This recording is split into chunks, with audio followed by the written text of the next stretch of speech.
Good morning to all of you. तो देखते हैं कि आज का करंट अफेयर क्या है। पहला करंट अफेयर देखते हैं कि राष्ट्रीय जल पुरस्कार, ये 6 नंबर का जल पुरस्कार है 2024। तो इसमें महाराष्ट्र सबसे प्रथम स्थान पे है। महाराष्ट्र प्रथम पे है, गुजरात दूसरे पे, तीसरे पे हरियाणा है। इतना ध्यान देना है इसमें। तो ये कैसे किस लिए दिया जाता है? देश में बेहतर जल प्रबंधन और जल संरक्षण के प्रति जागरूकता फैलाने के लिए ये पुरस्कार दिया जाता है। ये पुरस्कार 10 श्रेणियों में दिया जाता है। कितने श्रेणियों में? 10 श्रेणियों में। जल शक्ति मंत्रालय के द्वारा। तो जल शक्ति मंत्रालय के द्वारा 10 श्रेणियों में कौन सा पुरस्कार दिया जाता है? राष्ट्रीय जल पुरस्कार। किसको टॉप में मिला? महाराष्ट्र को मिला। किस लिए मिलता है? जल संरक्षण के प्रति जागरूकता फैलाने के लिए। क्लियर हो गया। आगे देखते हैं, क्योंकि ये ज्यादा इंफॉर्मेशन तो इसको कैटेगराइज करके पढ़ेंगे। जिलों की श्रेणी में 4 श्रेणी में इनको बांटा गया था। North zone, west zone, east zone और दक्षिण जोन। तो इसमें नॉर्थ जोन में उत्तर प्रदेश से मिर्जापुर को मिला है। वेस्ट जोन में आपको मध्य प्रदेश खरगोन को मिला है। और ईस्टर्न जोन में छत्तीसगढ़ के राजनांदगांव को मिला है। दक्षिणी जोन में तमिलनाडु तिरुनेलवेली गांव मतलब को मिला है, जिले को। दूसरा देख लेते हैं कि अब इसको किस लिए मिला है? राष्ट्रीय पुरस्कार 2024 के लिए। किसके लिए मिला? राष्ट्रीय जल पुरस्कार 2024 के लिए किनको मिला? ये 4 जोनों में, 4 स्टेट के 4 जिलों को मिला। फिर देख लेते हैं कि जल शक्ति मंत्रालय ने पहली बार ऐसा किया है। इसी में एक कैटेगरी, नई कैटेगरी स्टार्ट की है। जल संचयन जल भागीदारी पुरस्कार की घोषणा आगे से की जाएगी या अभी। इसमें क्या होगा? जिलों में जो है टॉप 3 जिलों और नगरीय निकाय के स्तर पे टॉप 10 में से, तो टॉप 3 जिलों को 2-2 करोड़ रुपए दिए जाएंगे। इसमें मतलब कि राशि दी जाएगी, नगद राशि दी जाएगी। और नगरीय निकाय के स्तर पे जो टॉप 10 में आएंगे उनमें से 3 को 2-2 करोड़ रुपए दिए जाएंगे। ये नई कैटेगरी इसमें हो गई। राष्ट्रपति महामहिम महोदया द्रौपदी मुर्मू जी के द्वारा 18 नवंबर को ये प्रदान किया जाएगा। फिर इसमें एक और है कि सर्वाधिक जल संरचनाएं बनाने के लिए यानी कि तालाब, कुएं, इन सबको बनाने के लिए, जिससे कि जो स्थानीय जो भूगर्भ जल है उसका स्तर बढ़े। तो उसमें तेलंगाना में कितनी संरचनाएं बनी? 5.2 लाख संरचनाएं बनाई गई। किस चीज के लिए? जल संरचनाएं बनाने के लिए। तो तेलंगाना में सबसे अधिक बनाया गया 5.20 लाख।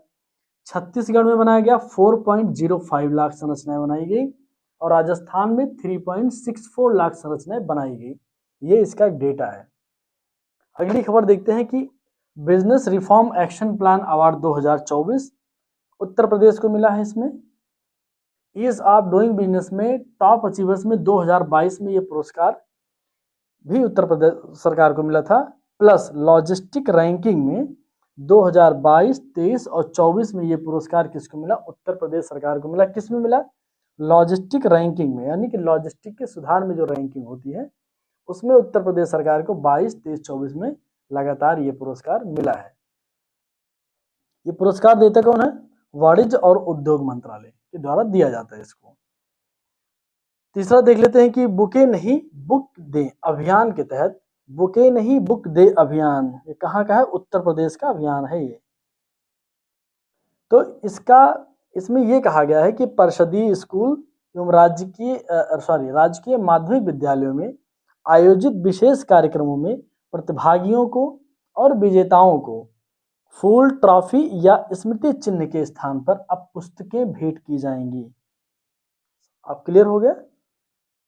तो ये भी कहा गया है कि इनके जो टीचर होंगे ये पुस्तकों को पढ़ेंगे और बच्चों को थीम भी बताएंगे कि इन पुस्तक का थीम क्या है। ऐसा इसलिए उद्देश्य बताया जा रहा है। इसका उद्देश्य क्या है कि बढ़ते हुए सोशल मीडिया के टाइम में बच्चे मोबाइल बहुत यूज करते हैं, उनको मोबाइल से हटा करके किताबों की तरफ लाने के लिए, किताबों की तरफ इंटरेस्ट को बढ़ाने के लिए ये कार्यक्रम शुरू किया जा रहा है। ये इसका उद्देश्य है।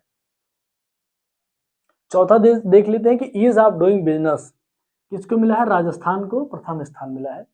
बिजनेस एंट्री मतलब कि बिजनेस एंट्री के लिए अच्छे मतलब माहौल दिया गया राजस्थान में, इसलिए इनको मिला है ये पुरस्कार। ईज ऑफ डूइंग बिजनेस में राजस्थान को प्रथम स्थान मिला।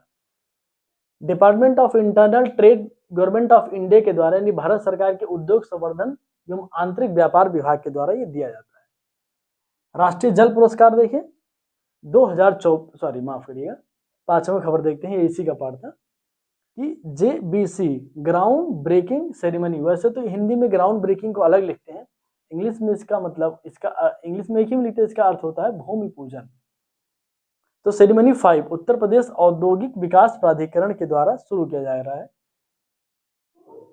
इसमें क्या हो रहा है कि जो इन्वेस्टमेंट सरकार का टारगेट है कि लोग यूपी में आकर के इन्वेस्ट करें, इन्वेस्ट यूपी का जो टारगेट है, उसमें इसी संस्था को उत्तर प्रदेश औद्योगिक विकास प्राधिकरण में लोग आवेदन करते हैं जो इंटरेस्टेड इन्वेस्टर्स होते हैं।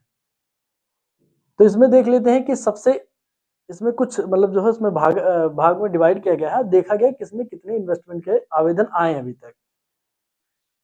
तो ये बुंदेलखंड क्षेत्र के लिए 111 आवेदन अभी तक आए हैं।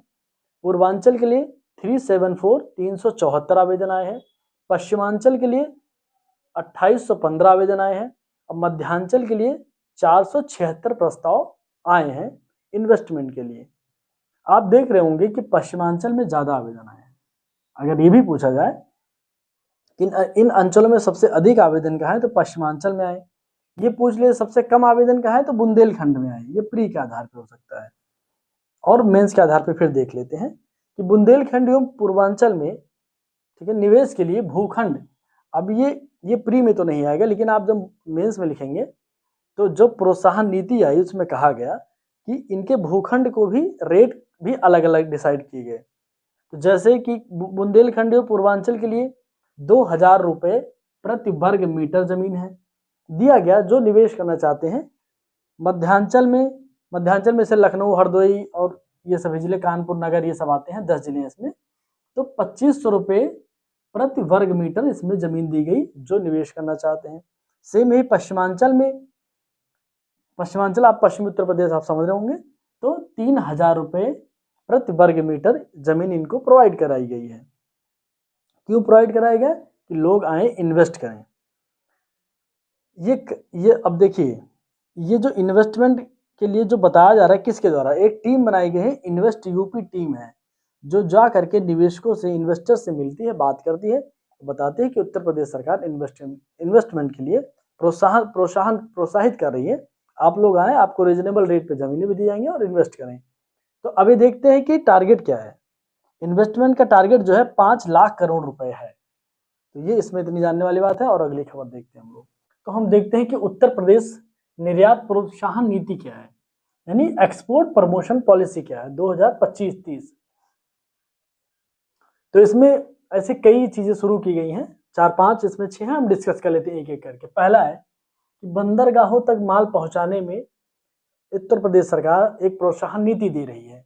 क्या नीति दे रही है? कह रहा है कि 20 से 40 हजार रुपए देगा उत्तर प्रदेश सरकार बंदरगाहों तक। अगर आप कोई माल पहुंचा रहे हैं तो उसके फेयर आएगा उसका 20 हजार से लेकर के 40 हजार रुपए देगा, 20 हजार और 40 हजार रुपए।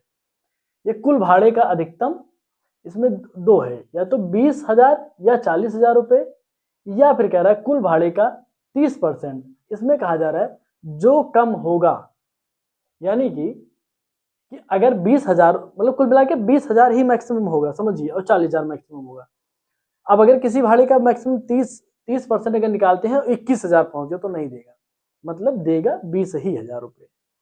उसका एक शर्त ये भी है कि 20 फीट के कंटेनर पे 20 हजार रुपये और 40 फीट के जो कंटेनर होंगे उस पर 40 हजार रुपये, या फिर वही 30% या जो उनसे कम होगा। ठीक है, तो ये देख लेंगे। दूसरा देखते हैं कि जोखिम से बचाव के लिए भी एक प्रोत्साहन नीति मिलेगी। कौन देगा? भारतीय निर्यात क्रेडिट गारंटी निगम देगा। इसकी स्थापना, इसको इंग्लिश में देख लेते हैं, export credit guarantee corporation of India 1957 में इसका एस्टैब्लिशमेंट हुआ था।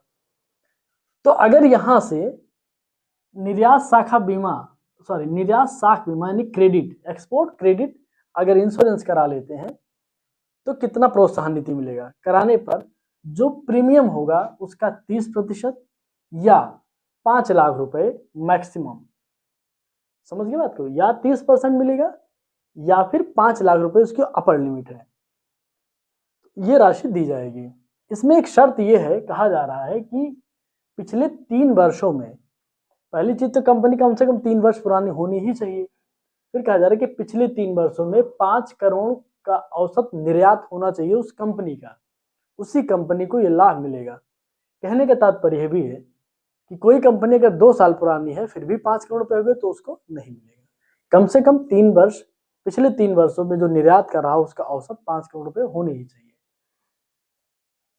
फिर देखते हैं कि डाक निर्यात केंद्र सहायता योजना, postal export centre assistance scheme बोलते हैं इसको। ये देखा गया कि औद्योगिक विकास विभाग के द्वारा ये शुरू किया गया। इसमें कहा गया है कि विभिन्न प्रकार के उत्पादों के निर्यात पर डाक खर्च का, जो भी डाक का खर्च आएगा 75% दिया जाएगा या 1 लाख रुपए अधिकतम। कहने का तात्पर्य है कि किसी का अगर 75% 1,10,000 रुपए हो रहा है तो नहीं मिलेगा। कितना मिलेगा? मिलेगा आपको 1 लाख तक ही या 75% अधिकतम।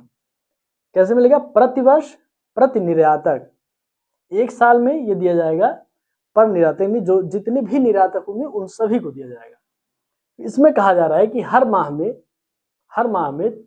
हर 3 माह में निर्यातक प्रोत्साहन ब्यूरो, क्या है, हर 3 माह में निर्यातक प्रोत्साहन ब्यूरो, एक्सपोर्ट प्रमोशन ब्यूरो, और यहाँ पे जाकर के जो भी निर्यातक है इनको ऑनलाइन अप्लाई करना होगा। फिर उसमें है कि वो कमेटी होगी, डिसाइड करेगी, एनालाइज करेगी, वो एक डिफरेंट बात है। जो इंपॉर्टेंट डेटा है उनको हम देख लेते हैं।